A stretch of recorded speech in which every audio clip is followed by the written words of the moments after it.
Hi పిల్లలు, ఎలా ఉన్నారు? బాగున్నారా? మనం 8th క్లాస్ టెక్స్ట్ బుక్ లాస్ట్కి వచ్చేసాము. ఈ లెసన్స్ అన్నీ మనం కంప్లీట్ చేసుకున్నాం. Grammar part, question and answers అన్నీ కూడా ఉన్నాయి. ప్లేలిస్ట్లో ఒకసారి చెక్ చేసుకోండి. అన్ని లెసన్స్ పెట్టాను. ఇప్పుడు మనం 11th లెసన్.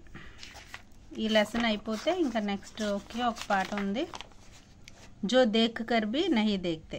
ఈ లెసన్ కూడా అయిపోతే మనకి 8th క్లాస్ టెక్స్ట్ బుక్ అంతా పూర్తయిపోయినట్టే. భాయి కా ప్రేమ్. ఒక గ్రామంలో ఇద్దరు అన్నదమ్ములు ఉంటారు. వాళ్ళ మధ్యన ప్రేమానురాగాలు ఎలా ఉన్నాయి, వాళ్ళు ఎలా ఆలోచిస్తున్నారు అని ఈ పాఠంలో మనకి చెప్పబడింది. ఏంటో చూద్దామా. భాయి కా ప్రేమ్. రాజాపూర్ నామక్ ఏక్ సుందర్ గావ్ థా. రాజాపూర్ అనే ఒక అందమైన గ్రామం ఉండేది. ఉస్ గావ్ కి మిట్టి బహుత్ ఉపజావు థీ. ఆ గ్రామంలోని మట్టి చాలా సారవంతమైనది. ఉపజావు అంటే సారవంతమైనది. ఇక్కడ థా థీ అని వాడారు కదా, ఇక్కడ థా థీ అనేది పాస్ట్ టెన్స్ని సూచిస్తుంది అన్నమాట. మా భూతకాలాన్ని సూచిస్తుంది. ఇది మీరు ఈ పాయింట్ గుర్తుపెట్టుకోండి. అతః గాంవ్ కే అధికాంశ లోగ్ ఖేతీ కియా కర్తే థే. ఆ గ్రామంలో ఉండేవాళ్ళు చాలా వరకు, అధికాంశ అంటే ఎక్కువ మంది వ్యవసాయం చేస్తూ ఉండేవారు. ఇసి రాజాపూర్ మే దో భాయి रहते थे. అదే ఊర్లోని ఇద్దరు అన్నదమ్ములు ఉండేవారు అనమాట. దోనో కిసాన్ థే. వాళ్ళిద్దరూ రైతులు. उनके घर अलग अलग थे पर दोनों में बड़ा प्रेम था. వాళ్ళ ఇల్లులు దూర దూరంగా ఉన్నప్పటికీ వాళ్ళ మధ్య చాలా ఎక్కువ ప్రేమ ఉండేదన్నమాట. దోనో భాయి హమేషా ఏక్ దూసరేకి భలాయి కి బాత్ సోచా కర్తే థే. వాళ్ళిద్దరూ అన్నయ్య గురించి తమ్ముడు, తమ్ముడు గురించి అన్నయ్య, ఏక్ దూసరే ఒకరి గురించి ఒకరు ఆలోచించుకుంటూ, ఈ అన్నయ్య బాగుండాలని తమ్ముడు, తమ్ముడు బాగుండాలి అని అన్నయ్య ఆలోచించుకుంటూ ఉండేవారు. ఏక దూసరా అంటే ఒకరి గురించి ఒకరు, భలాయి అంటే మంచి, హమేషా అంటే ఎల్లప్పుడూ, సోచన అంటే ఆలోచించడం. ఇద్దరు అన్నదమ్ములు ఒకరి గురించి ఒకరు ఏది చేస్తే బాగుంటుందని ఇద్దరు ఆలోచించుకుంటూ ఉండేవారు.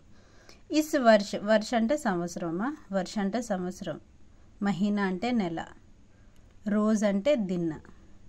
ఇస్ వర్ష పూరే గావ్ మే ఫసల్ అచ్చీ హుయి థీ.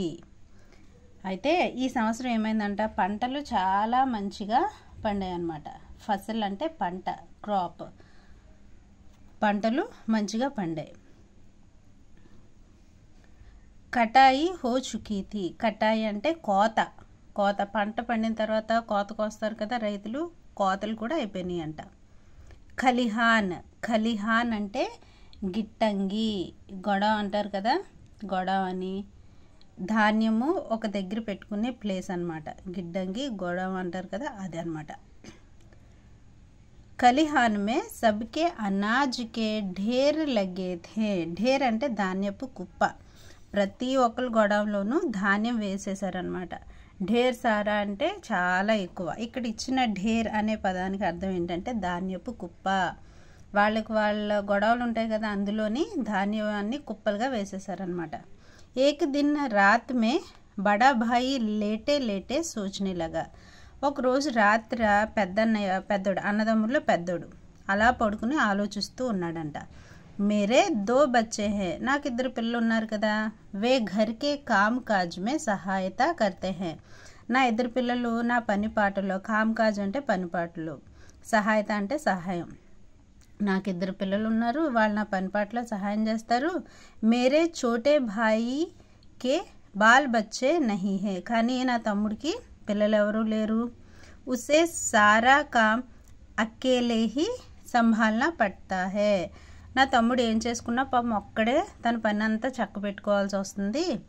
ఇస్లియే ముझे ఉస్కి సహాయత కర్నీ చాహియే. అందుకని నేను నా తమ్ముడికి ఎలాగైనా సహాయం చేయాలి అని అన్నయ్య రాత్రులు అలాగా ఆలోచించుకుంటూ ఉన్నాడు. యహ్ సోచ్కర్ వహ్ ఉఠా और ఖలిహాన్ కి ఓర్ గయా. అలాగా ఆలోచించుకుంటూ లేచి ఏదైతే ధాన్యం దాచుకున్న గిడ్డంగి ఉందో అక్కడికి వెళ్ళాడనమాట. ఖలిహాన్ మే अपने अनाज के ढेर से उसने 10 గటరీ అనాజ్ బాందా. ఇక్కడ ఒక పాయింట్ మీరు జాగ్రత్తగా వినండమ్మా. అక్కడ గొడంలో అనాజ్ అంటే ధాన్యం, ఆ ధాన్యపు కుప్ప వేస్తారు కదా, ఆ కుప్పల్లోని కొన్ని కుప్పలను తీసుకుని గటరీ అంటే మూటగా కట్టారనమాట. ఎన్ని మూటలు? గొడవలు అంటే చాలా ధాన్యం ఉంటుంది కదా, ఆ ధాన్యంలోని కొంత ధాన్యాన్ని 10 బస్తాలుగా కట్టారనమాట. అయితే ఆ బస్తాల్లో ఒక బస్తాని అన్నయ్య తలని ఎత్తుకుంటాడు. మరలా చదువుతున్నానమ్మా. ఖలిహాన్ మే అప్నే అనాజ్ కే ఢేరే సే ఉస్నే 10 గటరీ అనాజ్ బాందా. 10 బస్తాల ధాన్యం అక్కడ కట్టేసి ఆ గొడవలో ఉన్నాయి ధాన్యంతో పాటుగా. ఉన్మే సే एक गटरी सिर पर रखकर छोटे भाई के ढेर की ओर बढ़ा. అయితే అన్నయ్య ఆ మూట నెత్తి మీద పెట్టుకుని తమ్ముడు గొడవ ఎక్కడుందో, తమ్ముడు ధాన్యపు కుప్ప ఎక్కడుందో అక్కడికి బయలుదేరాడట. ఎందుకని? ఈ ధాన్యం అందులో వేసేస్తే తను అమ్ముకుని డబ్బులు సంపాదించుకుంటాడు కదా అని చెప్పేసి ఆలోచించుకుంటూ వాళ్ళ తమ్ముడు గొడవ దగ్గరికి తను బయలుదేరతాడు. ठीक उसी समय अदे टाइम लो छोटा भाई भी अपने घर में बैठा सोच रहा था. అయితే తమ్ముడు కూడా అదే టైంలోని వాళ్ళ ఇంటి దగ్గర కూర్చుని ఆలోచిస్తున్నాడంట. ఏమని ఆలోచించుకుంటున్నాడు? మే జవాన్ హూ, నేను యవనస్తుణ్ణి, జితనా చాహే ఉతనా కామ్ కర్ సక్తా హూ, ఎంత కావాలంటే నేను అంత పని చేసుకోగలుగుతాను, ఎందుకంటే నేను యువకుడిని కనుక. और कहीं भी जा सकता हूँ, నేను ఎక్కడికైనా వెళ్ళగలను. కహీబీ అంటే ఎక్కడికైనా వెళ్ళగలను. కిసీ కారణవश यदि खेती में फ़ायदा नहीं हुआ तो कोई दूसरा काम कर लूँगा. ఒకవేళ నాకు ఈ వ్యవసాయం లాభదాయకంగా లేకపోతే నేను వేరే పని ఏదైనా చేసేసుకోగలుగుతాను. మేరా ఖర్చు కమ్ హే, నా ఖర్చులు కూడా చాలా తక్కువ. అంటే ఇంకా తనకు పెళ్ళి అవ్వలేదు కదా, అందుకని నా ఖర్చులు కూడా చాలా తక్కువే. లేకిన్ కానీ మేరే బడే భయ్యాతో బాల్ బచ్చే వాలే హే, అయితే నా అన్నయ్య మాత్రం పిల్లలు కలిగిన వాడు కదా. గర్ గృహస్థికే ఖర్చ్ అధిక్ హే, ఇంట్లో ఖర్చులు చాలా ఎక్కువగా ఉంటాయి. ఇసిలియే ముझे ఉన్కి సహాయత కర్నీ చాహియే, అందుకని నేను మా అన్నయ్యకి సహాయం చేయాలి అని తను కూర్చుని ఆలోచించుకుంటున్నాడు. వహ్ బి ఉఠా और ఖలిహాన్ కి और చలా గయా. ఇతను కూడా అలాగే ఆలోచించుకుని అన్నయ్య గురించి ఎక్కడైతే ధాన్యం దాచుకున్న గొడవ ఉందో అతను కూడా అక్కడికి స్టార్ట్ అయ్యాడనమాట. ఖలిహాన్ మే అప్నే అనాజ్ కే ఢేర్ సే ఉస్నే భీ 10 గటరీ అనాజ్ బాందా. సేమ్ అన్నయ్య చేసినట్టే అతను కూడా తన గొడవలోని 10 బస్తాలు మూటలుగా కట్టేసుకుని ఉంచుకున్నాడు. ఉన్మే సే 1 గటరీ సిర్ పర్ రఖకర్ బడే భాయి కే ఢేర్ కి ఓర్ బఢా. అన్నయ్య చేసినట్టే తమ్ముడు కూడా ఒక మూటని ఎత్తిన పెట్టుకుని అన్నయ్య గొడవ ఎక్కడుందో, అన్నయ్య ధాన్యపు గుట్ట ఎక్కడుందో అక్కడికి బయలుదేరాడు తమ్ముడు. అంధేరి రాతి థీ, అప్పుడు చాలా చీకటిగా ఉందన్నమాట, చీకటిగా ఉంది. హాత్కో హాత్ బి దిఖాయి నా దేతా థా, ఒక చెయ్యికి ఇంకో చెయ్యి కూడా కనిపించేది కాదు. అంటే మనం అడుగు ఎక్కడ వేసినామో కూడా కనిపించలేనంత చీకటిగా ఉంది. ఇస్ వాతావరణ మే దోనో భాయి ధీరే ధీరే ఏక్ దూసరే కే అనాజ్ కే ఢేర్ కి ఓర్ బడ్ రహే థే. ఇలాగా ఒకరికి తెలియకుండా ఒకరి ధాన్యాగారానికి ఇంకొకరు అలా నడుస్తూ వస్తున్నారన్నమాట. అచానక్, అచానక్ అంటే అనుకోకుండా, వే ఏక్ దూసరే సే టక్రా గయా, వాళ్ళు అనుకోకుండా ఒకరినొకరు ఎదురుపడ్డారు, గుద్దుకున్నారనమాట. దోనో చౌక్ కర్ ఏక్ సాత్ బోలే కౌన్ హే, వాళ్ళిద్దరూ అకస్మాత్తుగా షాక్ అయ్యి ఎవరు ఎవరు అని అనుకున్నారనమాట. దోనో భాయియోనే ఏక్ దూసరే కో దేఖా, ఒకరినొకరు చూసుకున్నారు. ఉన్కే సిర్ పర్ అనాజ్ కి గటరియా థీ, వాళ్ళ తల మీద ధాన్యం తాలూకు మూటలు ఉన్నాయి. దోనో సమజ్ గయే, వాళ్ళిద్దరూ అర్థం చేసుకున్నారు. అన్నయ్య ఆలోచించినట్టే నేను ఆలోచించాను, నేను ఆలోచించినట్టే తమ్ముడు ఆలోచించాడు అని వాళ్ళు ఒకరినొకరు చెప్పకుండానే అర్థం చేసేసుకున్నారు.